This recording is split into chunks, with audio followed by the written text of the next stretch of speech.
Invité de notre édition spéciale ce soir, un homme jeune, et même un jeune homme, François Baroin, qui a profité de cette campagne pour se faire connaître. Il est sans doute aujourd'hui l'un des plus proches, en tout cas le porte-parole de M. Jacques Chirac, le nouveau président de la République.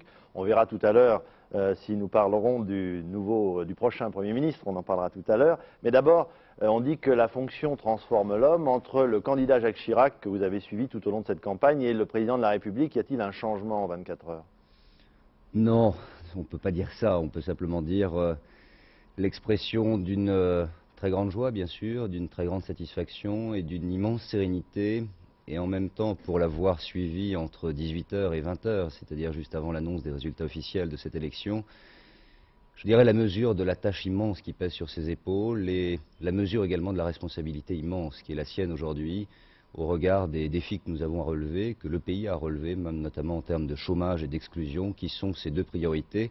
Et je l'ai tout de suite vu, et je trouve que c'est aussi l'expression de sa volonté d'incarner ce changement, et ce changement, on l'a vu sur son visage dès hier soir. Alors l'élection a été tangente jusqu'au dernier moment, jusqu'à ces derniers jours en tout cas. Est-ce qu'au moment où les résultats ont été proclamés hier soir à 20 h, il a eu un mot, il a eu une parole envers ses collaborateurs qui se trouvaient juste autour de lui et sa famille? Il était entouré de son comité politique, c'est-à-dire des personnalités qui l'ont accompagné dans cette campagne tout au long de ces 3 ou 5 derniers mois.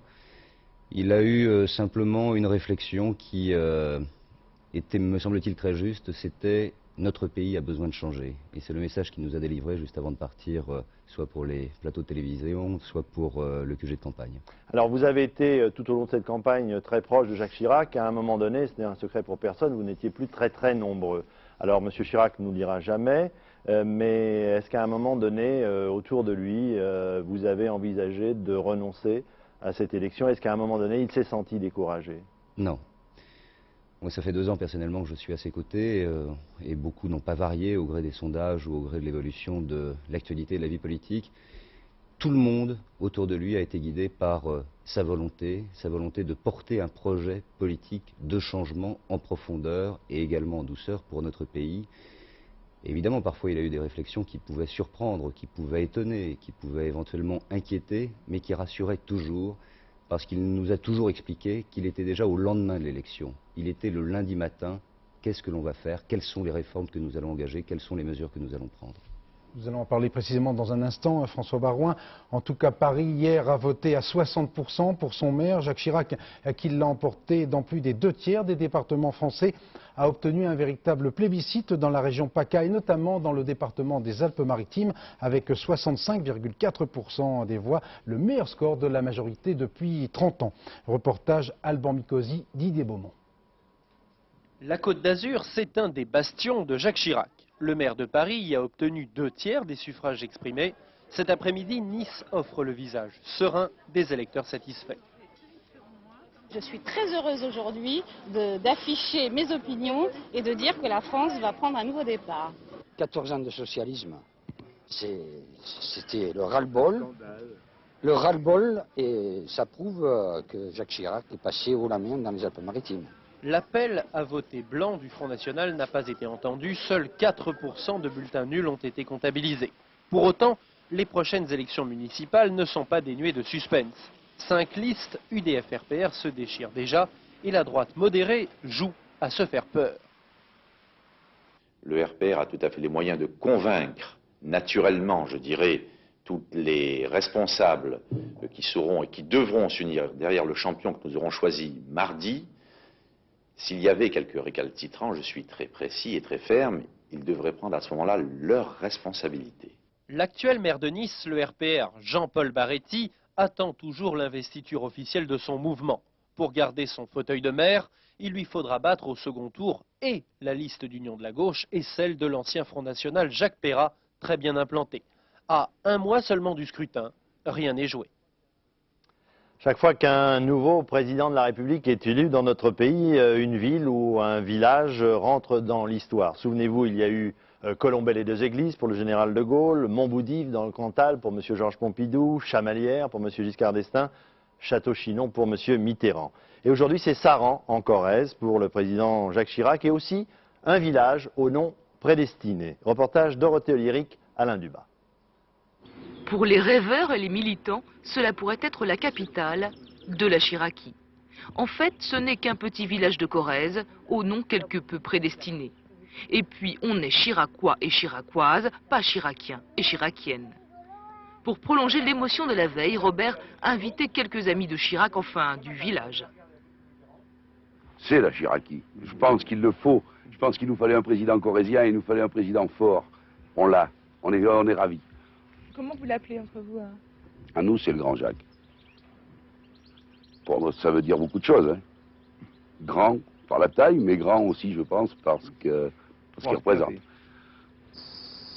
À une quarantaine de kilomètres vivent d'autres fervents supporters du nouveau président. Saran, 300 habitants, plus de 70% pour Chirac.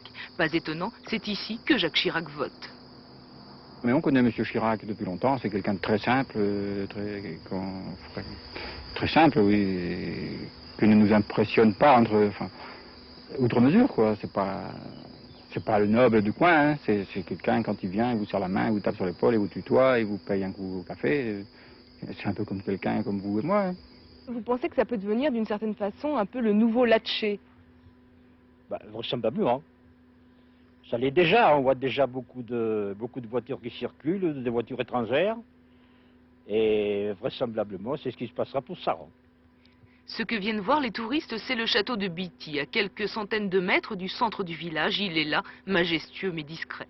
Jacques Chirac l'a acheté un jour de mars 68. À l'époque, les gens du pays appelaient Chirac le jeune homme élégant. Ils lui prédisaient déjà un grand avenir. À gauche, l'entre-deux-tours aurait pu être sous-titré « La grande illusion » ou encore « Faisons un rêve ». Pendant 2 semaines, en effet, les électeurs de gauche ont rêvé à la victoire avec cette défaite d'avenir, pour reprendre les termes de Laurent Fabius. Lionel Jospin est en tout cas devenu un personnage incontournable, comme l'on dit, du paysage politique et le leader naturel de la gauche non communiste. Sur un lendemain de défaite apparemment sans amertume, un reportage de Roland Sicard et Hervé Pozzo. Un simple particulier qui sort de chez lui avec son fils, mais oui, malgré ses lunettes de soleil, vous l'avez reconnu, c'est Lionel Jospin. Et vous n'êtes pas les seuls à l'avoir reconnu. La preuve, très vite, le dialogue s'installe. Ah, je suis contente de vous voir, je suis trop contente de vous voir, je suis très contente de vous voir. Moi, j'étais pour vous depuis le début, je suis toujours avec vous. Ça, bravo, oui. Et vous allez tous les avoir. Et si Lionel Jospin est sorti, c'est pour aller chercher sa fameuse R19 cabriolet. Car les Jospins partent se mettre au vert après un dernier arrêt. Merci pour l'espoir que vous nous avez donné. Merci beaucoup.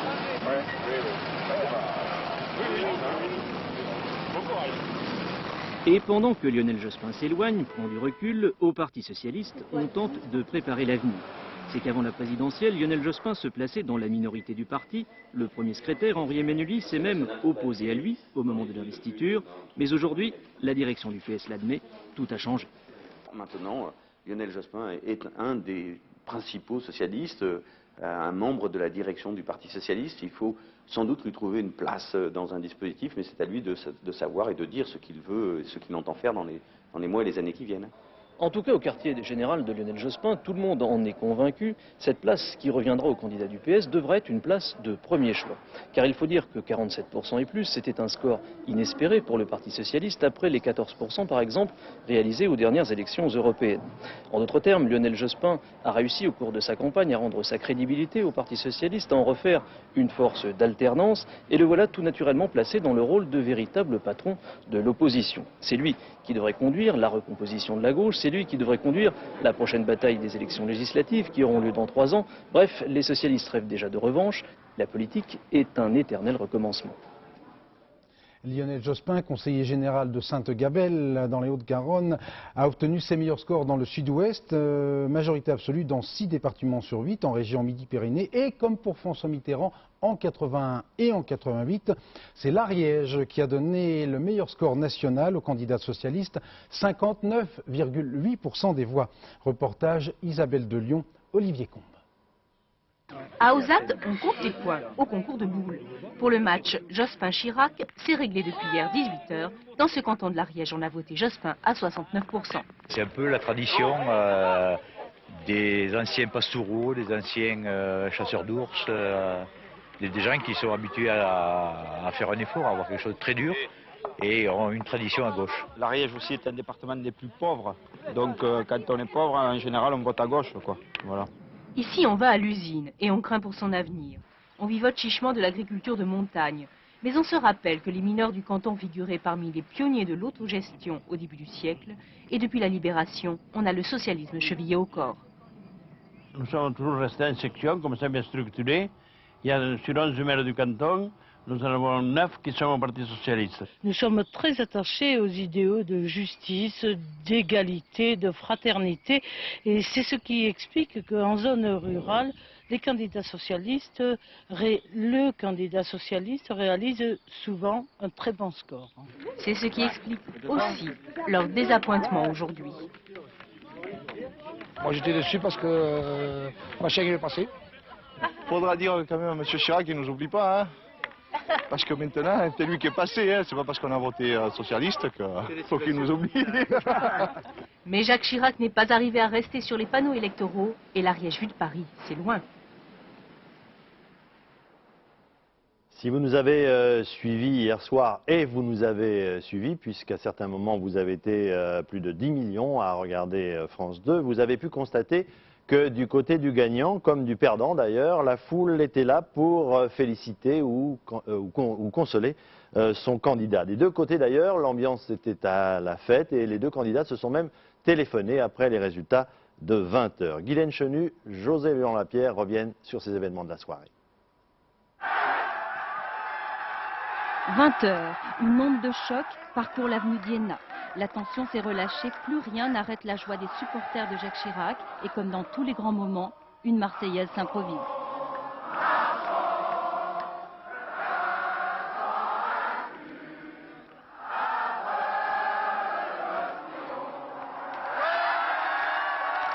C'est génial, mais j'arrive pas encore à réaliser. Donc, C'est un grand jour, un grand beau jour. J'embrasse la terre entière, tellement je suis heureuse. c'est génial, vive Chirac!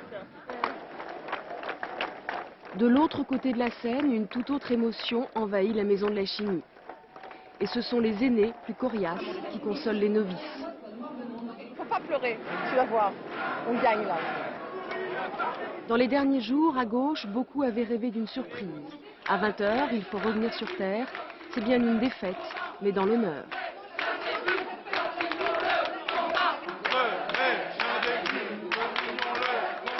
48%, ça veut dire qu'on a retourné déjà un nombre de gens assez phénoménal et je crois qu'il ne s'en remettra pas. Pour Chirac, aujourd'hui, c'est une petite victoire et c'est vraiment pas fini. C'est très ric-rac. À la santé du vainqueur, à 2 pas du bureau du maire de Paris, on s'embrasse et le champagne s'impose. C'est un porte-bonheur que j'ai fait depuis le mois de février. Et j'ai dit qu'il allait terminer à 51,99. Dehors, ils sont des milliers à s'être déplacés dans l'espoir de le voir, de boire les premières paroles du nouveau président. Il est 20 h 15. Lionel Jospin quitte son QG de campagne, rue du Cherche-Midi. Il est battu, mais dehors, c'est une ovation qui l'attend. Un peu plus loin, maison de la chimie, c'est un bain de foule.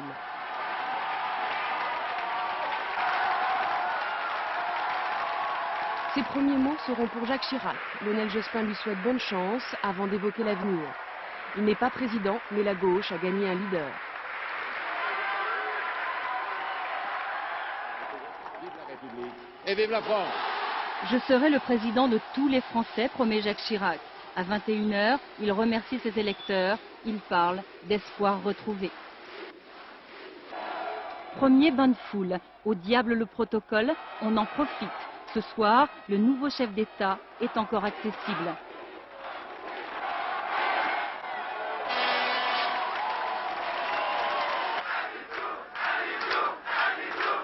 Il n'y aura pas de discours, mais la soirée ne va pas s'arrêter là.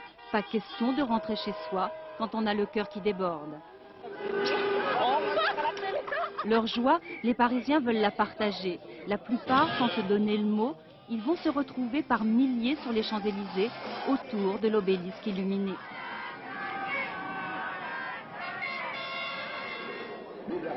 Côté socialiste, malgré ou peut-être à cause de la défaite, personne n'a envie de se séparer. Il est 22 h, extinction des feux et direction la rue de Solferino. Au siège du Parti socialiste, dernier bain de foule et dernière ovation pour Lionel Jospin.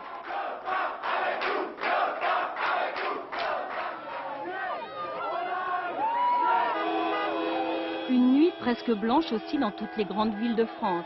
À Nice, à Marseille, la même envie d'exprimer sa joie dans la rue, au milieu du concert des klaxons et de la cacophonie d'orchestres improvisés.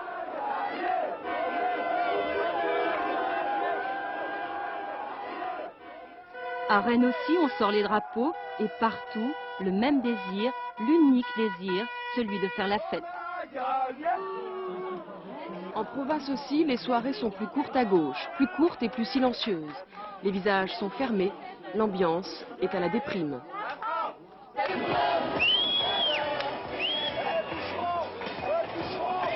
Place de la Concorde à Paris, dernier feu de la fête. Et dans la chaleur d'une nuit d'été, ceux qui ont bien l'intention d'attendre de voir le soleil se lever.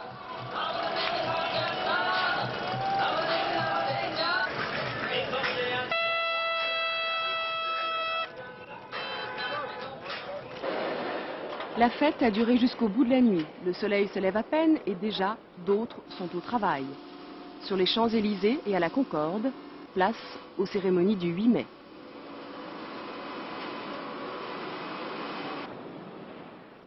Pour l'instant, Jacques Chirac a un statut un peu hybride, celui de président élu. Le 22e président de la République française exercera les nombreuses prérogatives de chef d'État, de la nomination du Premier ministre aux autorisations de mariage posthume, seulement après validation de l'élection par le Conseil constitutionnel dans les prochains jours, et surtout après la cérémonie de passation des pouvoirs, au plus tard le 20 mai, sans doute au début de la semaine prochaine. Précision avec Michael Darmon. Pour passer de l'hôtel de ville au palais de l'Élysée, Jacques Chirac doit attendre la proclamation des résultats par le Conseil constitutionnel. Délai maximum 10 jours, mais cela pourrait arriver plus tôt. Puis ce sera la passation de pouvoir. Le mandat de François Mitterrand expire le 20 mai à minuit, mais là aussi on prête au président sortant l'intention de quitter son fauteuil présidentiel au début de la semaine prochaine. C'est à ce moment-là que le nouveau chef de l'État va nommer son Premier ministre. Le gouvernement, une fois formé, le septennat Chirac peut commencer. À l'Assemblée, les parlementaires pourraient travailler bien au-delà du 30 juin, en session extraordinaire. Enfin, il faut s'attendre à 2 référendums, un sur l'éducation, un sur l'Europe, après révision de la Constitution. Ce serait peut-être pour septembre. Monsieur François Baroin, un mot seulement sur le calendrier. La passation des pouvoirs entre M. Mitterrand et M. Chirac est-elle déjà définie? Non, on n'a pas d'éléments particuliers. Ça devrait se situer aux alentours du 17. Bien. Et pour ce qui concerne le gouvernement? Ah, tout de suite après? C'est au président de la République de le décider. Bien. Vers 21h hier soir, dans son allocution de remerciement, Jacques Chirac affirmait, je le cite, « mesurer la difficulté de la tâche qui nous attend ». Le président élu, dès cette première allocution, rappelait la priorité numéro 1 de son action.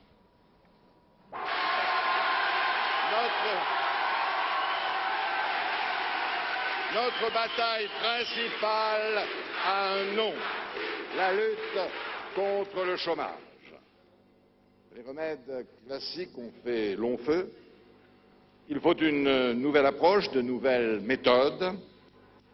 Il faut, avant de prendre quelque décision que ce soit, se poser la question, est-ce que c'est bon pour l'emploi ?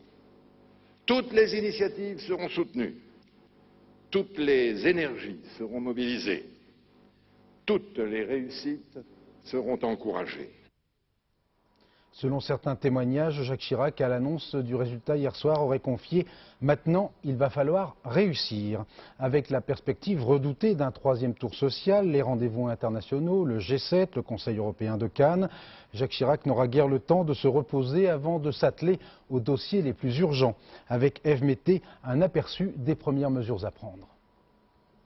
Dès cet été, le nouveau gouvernement devrait mettre en place le contrat initiative emploi. Un contrat de travail réservé aux chômeurs de longue durée. Il s'agit pour l'employeur d'une exonération totale des charges sociales et d'une prime mensuelle de 2 000 francs pendant 2 ans. Pour les autres contrats, Jacques Chirac souhaite accélérer la politique d'allègement de charges. Temps de travail, le nouveau président ne prône pas de réduction généralisée. En revanche, une allocation dite de libre choix serait versée au père ou à la mère dès la naissance d'un premier enfant. La feuille de paye n'est pas l'ennemi de l'emploi, a déclaré Jacques Chirac. On attend donc pour le SMIC un coup de pouce le 1er juillet. Un relèvement de la TVA aurait les faveurs du nouveau président pour financer notamment les allègements de charges sociales. Elle pourrait rapidement passer de 18,6 à 20%.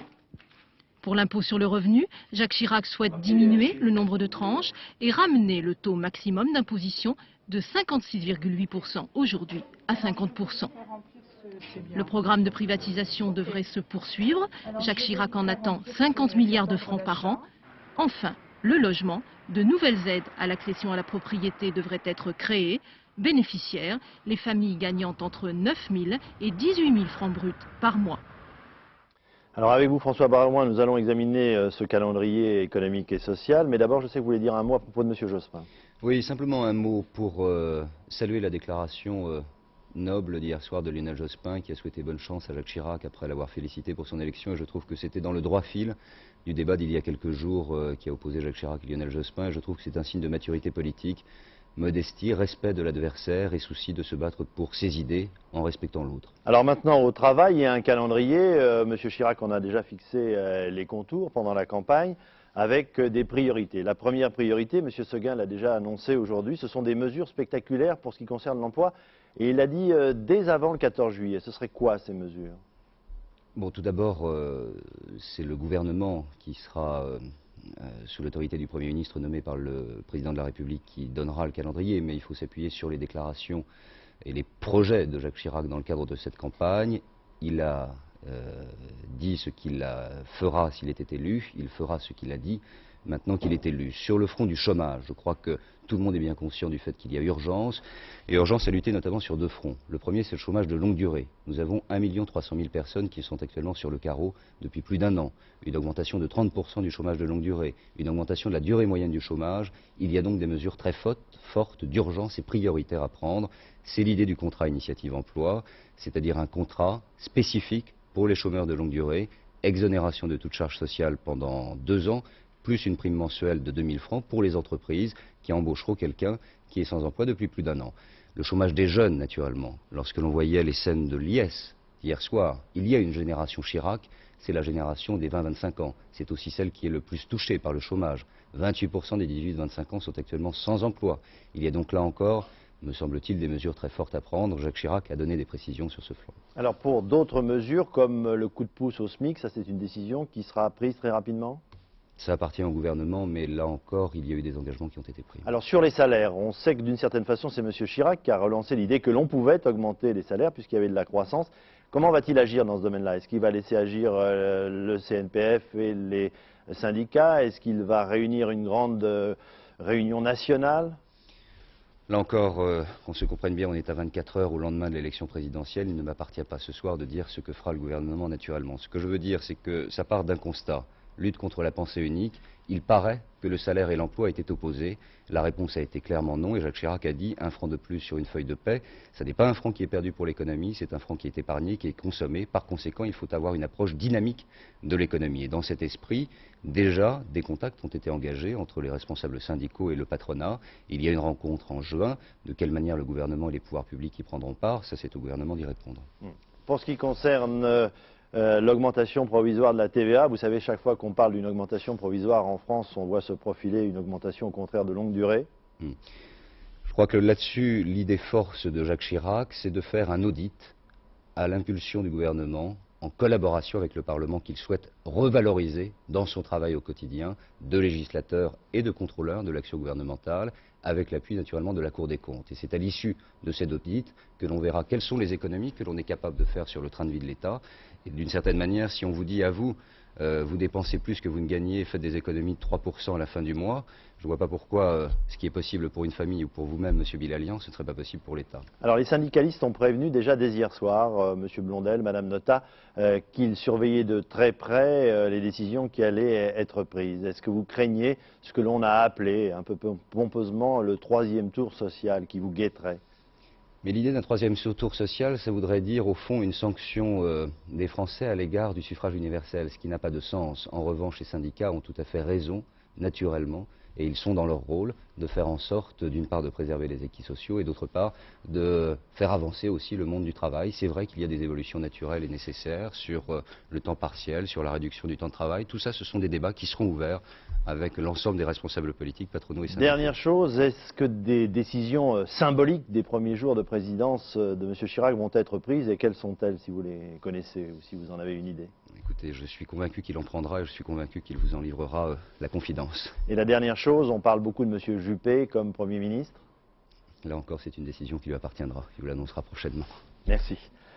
Voyons maintenant quels sont...